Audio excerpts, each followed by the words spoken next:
আসসালামু আলাইকুম রহমতুল্লাহি ওয়া বারাকাতুহু। I am Sohel your friend. এখন আপনারা ইউটিউব খুললেই দেখতে পাবেন অনেক এলসি লিডারদের ভিডিও। সকাল সন্ধ্যা তারা আনলিমিটেড ভিডিও পোস্ট করতে রয়েছে, তবে প্রত্যেকটা ভিডিওর মূল বিষয়বস্তুই হচ্ছে একই। যেই ভিডিও ছাড়ুক না কেন মেন টপিকটা কিন্তু থাকতেছে একই। তবে এই সব আনলিমিটেড ভিডিওর মধ্য থেকে আমি মিল পয়েন্ট খুঁজে পেয়েছি 5টি এবং অমিল পয়েন্ট খুঁজে পেয়েছি 4টি। তো চলুন আমি সহজ ব্যাখ্যা দিয়ে আপনাদেরকে এই মিল এবং অমিল পয়েন্টগুলো বুঝিয়ে দিচ্ছি। তো ভিডিওটি শুরু থেকে শেষ পর্যন্ত দেখার অনুরোধ রইল। আমি প্রথমত আলোচনা করব যে 5টি পয়েন্ট প্রত্যেকটা ভিডিওর সাথে মিল রয়েছে সেটি নিয়ে। 1 নাম্বার হচ্ছে পূর্ণ ব্যবসা বা অন প্যাসিভ শেষ।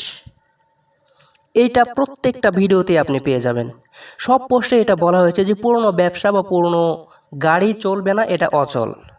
পূর্ণ অধ্যায় শেষ, এখন নতুন অধ্যায় শুরু হবে। এটা হচ্ছে প্রথম পয়েন্ট যা প্রত্যেকটা ভিডিওতে বলা হয়েছে। দ্বিতীয় পয়েন্ট, অতীত ছেড়ে দিতে হবে। এই প্রত্যেকটা ভিডিওতে সবাই এই একই কথাই বলেছেন যে অতীতের যে ঘটনা ঘটেছিল, অতীতের হতাশা পূর্ণ ব্যবসা নিয়ে পড়ে থাকলে আমরা লাভবান হব না বা সামনে এগোতে পারবো না। পেছনে তাকিয়ে থাকলে সামনে যাওয়া যায় না, এটাই বোঝাচ্ছে সবাই। 3 নাম্বার পয়েন্ট, নতুন কিছু আসছে, এটা সবাই ইঙ্গিত দিচ্ছেন। সামনে আমাদের নতুন কিছু আসতে চলেছে।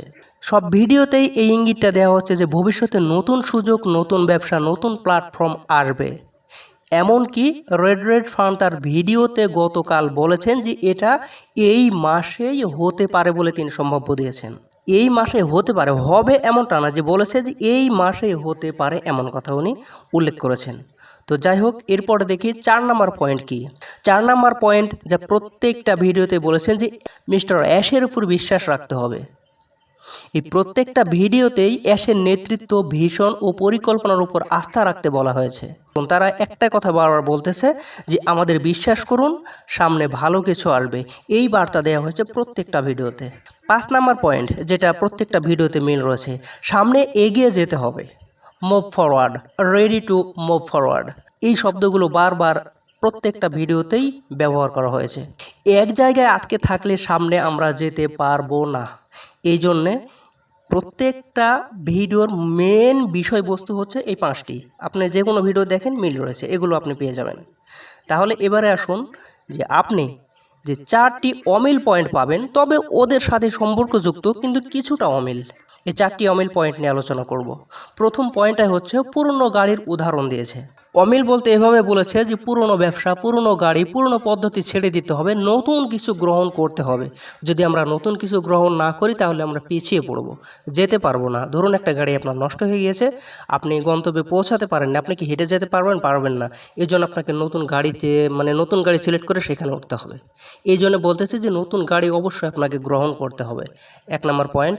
2 নাম্বার পয়েন্ট, তবে মেগান মিচেল একটি ভিন্ন তথ্য দিয়েছেন। মার্টি ডিগার এর চ্যানেলে একটি ভিডিও পোস্ট করেছে। মেগান মিচেলের যে উদাহরণ $20 বনাম $100 যে উদাহরণ, এটাই তার ভিডিওতে মেন প্রেক্ষাপট। উনি বলছে যে আপনি $20 হারিয়েছেন, একটা উদাহরণ দিয়েছে যে আপনি $20 দিয়ে ও কানেক্ট বা আপনি সাবস্ক্রিপশন নিয়েছেন, এটা নয়, একটু $20 দিয়ে উদাহরণ দিয়েছে যে আপনি $20 হারিয়েছেন, কিন্তু পরে যে আপনি $100 পেয়েছেন বা পেতে যাচ্ছেন, এটার দিকে আপনি মনোযোগ দিচ্ছেন না। আপনি $20 হারিয়েই দুঃখ করতেছেন যে হায়রে $20 হারিয়েছি, আমার আর কিছুই হবে না।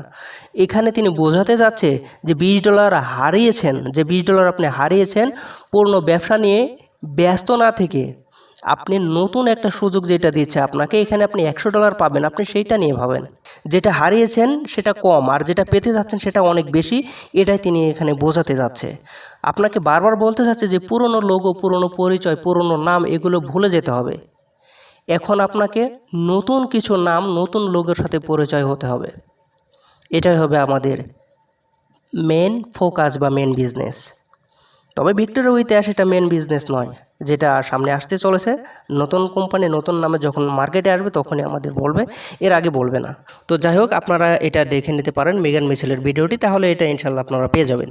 তো 3 নাম্বার পয়েন্ট হচ্ছে অ্যাশের ব্যক্তিগত কষ্ট ও সংগ্রাম। তো অ্যাশ কত কষ্ট করেছেন, কত বাধা পেয়েছেন, তা প্রত্যেকটা ভিডিওতে না, এটা কয়েকটি ভিডিওতে এভাবে বলা হয়েছে লাস্টের দিকে। তো ওনার অনেক কষ্ট, অনেক বাধা পেরিয়ে আজকে ভিক্টোরি উইথ অ্যাশ মার্কেটে পাবলিক করার সময় চলে এসেছে বা এই পর্যন্ত নিয়ে এসেছেন বা ভিক্টোরিয়া ইতিহাস দাঁড় করিয়েছেন। তো 4 নম্বর বিষয় হচ্ছে ভবিষ্যতের ট্রেনিং বা শেখার বিষয়। ভিক্টোরিয়া উইথ অ্যাশে যে শিখার মডিউল প্রশিক্ষণ ও ব্যক্তিগত উন্নয়নের কথা বলা হয়েছে, এটা কিন্তু ভাই সব পোস্টেই বলা হয়নি, কয়েকটি ভিডিওতে এটা বলা হয়েছে যে কিভাবে শিখাবে, এটা শিখলে আমাদের কি হবে, ভবিষ্যতে কিভাবে উন্নতি করতে পারবো, এই সব নিয়ে আলোচনা করা হয়েছে। এই ছিল চারটি অমিল পয়েন্ট। মেইন পয়েন্টগুলো আবারও এক নজরে বলছে। অন প্যাসিভকে অতীত হিসেবে মেনে নাও। পূর্ণ ব্যবসা বা ব্যর্থতার সাথে আবেগগতভাবে আটকে থেকো না। অতীত ছেড়ে সামনে এগিয়ে যাও। অতীত নিয়ে পড়ে থেকো না, অন্যকে দোষারোপ করো না। পূর্ণ ব্যবসার সাথে আবেগগত সম্পর্ক ছিন্ন করো। নতুন সুযোগ, নতুন ভিশনের দিকে এগিয়ে যাও। সেখান থেকে শেখা বিষয়গুলো মনে রেখো। নেতিবাচকতা বাদ দাও, ইতিবাচক চিন্তা করো। নতুন সুযোগের জন্য প্রস্তুত হও। পূর্ণ পরিচয় ও আবেগ ছেড়ে দাও। শেখো, পরিবর্তন গ্রহণ করো। ধৈর্য ধরো, নেতৃত্বের উপর আস্থা রাখো। অতীতের চেয়ে ভবিষ্যতের দিকে বেশি মনোযোগ দাও। নিজের কাজ ও সিদ্ধান্তের দায়িত্ব নিজে নাও। সফল হতে হলে পুরনো গাড়ি ছেড়ে নতুন গাড়ি গ্রহণ করতে হবে। সফল হতে হলে পুরনো ও অকার্যকর বিষয় আঁকড়ে না ধরে নতুন পথ বেছে নেওয়াটাই হবে বুদ্ধিমানের কাজ। আশা করি সবকটাই বুঝতে পেরেছেন। তো আজ এই পর্যন্তই। সবাই ভালো থাকুন, সুস্থ থাকুন।